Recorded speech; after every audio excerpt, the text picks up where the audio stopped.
Papalit tayo ng ano ng ano to? Belt ng power steering, aircon. Ayan. So, para maalis to, kailangan to luwagan muna itong power steering. Ito ay 14mm. Luwagan to.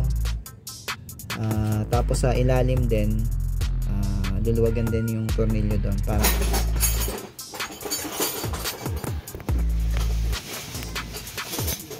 ito yung bracket. Ayan o. Ayan. Muna. Yo.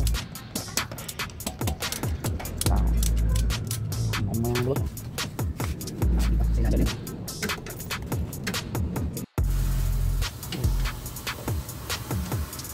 Kumabit na.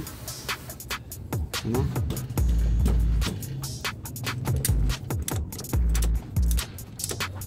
Ay, wala ko na. Lumuot na siya. Yung tension na. Yan na lang. Kaya naman ito ko tayo na. Galing na lang. Dapat galing ko pa ito. Parang tumudras na siya. Ay, na. 5PK110. Ito yung hinahanap ko kanina. Yun ang nakita. Wala tong tensioner sa ilalim. Kaya ang gagawin namin, ito may tubo kaming pinasok sa ilalim para iangat yung power steering. Ayan, para naigpitan yung yung tension ng belt.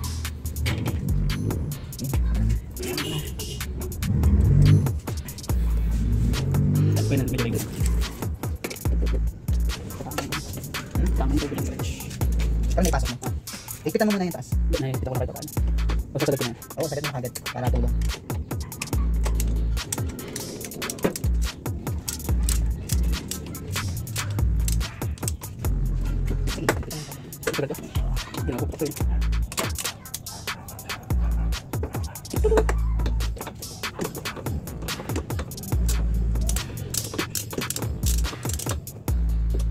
Para malaman kung okay na yung tension, pwede siyang i-twist na ganyan.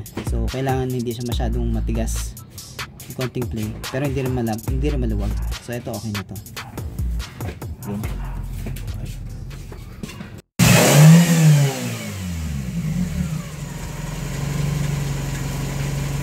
Okay, wala nang iyak.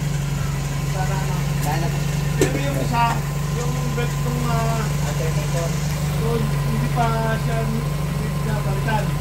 Hindi pa naman. Yan, dapat ganyan lang ang tulong yan eh. Ano ba?